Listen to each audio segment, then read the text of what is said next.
O'zbekistonda ham bunaqa baho yo'q. O'zbekistonlik akalarga juda ham katta yangilik. Mana bu narsani oldingi bahosi 200 ming sotilgan narsani endi 10 mingga olib ketsangiz bo'ladi.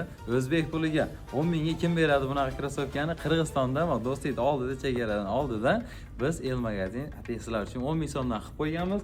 Endi buni sharti juda ham oson. Bitta dvoykani 360 ming so'mga oladi. Mana shu krossovka 10 ming so'mga tushadi. 360 mingga dvoykalarda it bekarda. Mana qarang, mana bu dvoykani 360 mingga olib ketsangiz, вообще sizga mana krossovka, mana bu krossovkani bemalol 10 ming so'mga olib ketsangiz bo'ladi. Mana dvoykani qarang, nafis, maza qilib hozircha kiyadigan. Buni har xil turlari bor. Razmerlari ham bormi aka? Razmeri MK, LK, XL, 2XL, 3XL, 4XL, 5XL. Siz xohlagan razmerlarni bemalol topib olib ketsangiz bo'ladi. Bizda yana kuzga Rossiyaga ketayotgan, O'zbekistonlik akalar Rossiyaga ketayotgan bo'lsanglar, bizni ko'proq O'shdagi aeroportdan ketadi-yu, ashuni hisobiga Rossiyaga ketayotgan akalarga kurtkalarimiz ham bor. Mana bu talsovka, flis, jemper, klassika kiyaman degan akalarga klassika shimlarimiz ham bor, trikolarimiz ham bor. Eng avvalo mana bu narsani, krossovkani 10 ming so'm qo'yganmiz. Bemalol olib ketsangiz bo'ladi. Endi qirg'iz puliga qanaqa bo'ladi deydigan qirg'izistonlik akalar bo'ladi. Savol beradigan bo'lsa, qirg'iz puliga mana krossovkani 50 so'm qo'yganmiz. Mana uni 2450 so'm qo'yganmiz, ha, Mansur aka? Krossovkani sharti qirg'izistonlik akalarimizga 50 so'mga bitta krossovka olish uchun 2400 so'mga bitta dvoyka olasiz. Tepapas.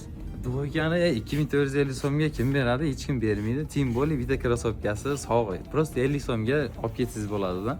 Qirg'izistonlik akalar Rossiyaga yoki sovuq o'lkalarga ketayotgan bo'lsanglar, bemalol bizda qishki kiyimlar ham bor. Bemalol olib ketsangiz bo'ladi. Hozir qarang, bitta yuqa vodolaska bilan yuguradigan kamzirimiz. O'zbek so'miga ayting, qancha bo'ladi? O'zbek so'miga bilmayman, o'z kalkulyatorda hisoblab kommentariyga yozib qo'ying. 30 ming so'm ham deng aka. Bilib ham ketsin, 30 ming so'mga bemalol mashkamzirni olib ketsangiz bo'ladi-da. 30 ming so'mga O'zbekistonda daji topa olmaysizda. Optim bahoda ham hech kim bermaydi. Bizda El Magazinda Qirg'izistonda it bekar.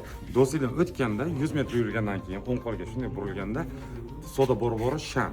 Shamda birinchi etaji produktoviy magazin. Qoraqo'yga ketayotgan aka-ukalarimiz bemalol mana shu yerdan produktlarni olib, Qoraqo'yga borib dam olib kelishlarini biz ham tilakdosh bo'lib qolamiz. Vitolka Qoraqo'y aka. Ikkinchi etajga chiqsanglar, bu yerda торговый центр Shamda ikkinchi etajga chiqsanglar, shu arzon kiyim-kechaklar, lekin premium kачествоda.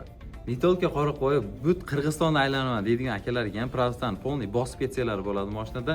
Endi Qirg'izistonlik akalar o'zi qayerda men tushunmay qoldim deydigan bo'lsangiz, bu yoqda Go'rgaydan kelishingizga masjid bor. Masjidda yana ozgina pastga qarab, do'stlikka qarab yurganingizda chap tarafda Sham savdo bor. Bemalol kelib olib ketsanglar bo'ladi. Tanlov har doim sizlarda, tanlovdan adashmanglar. Mana shu videoga like bosib, do'stlarga jo'natib qo'yinglar. Podpiska tashlab qo'yishni unutmanglar. Xudo xolasa biz xizmatdamiz. Salomat bo'linglar.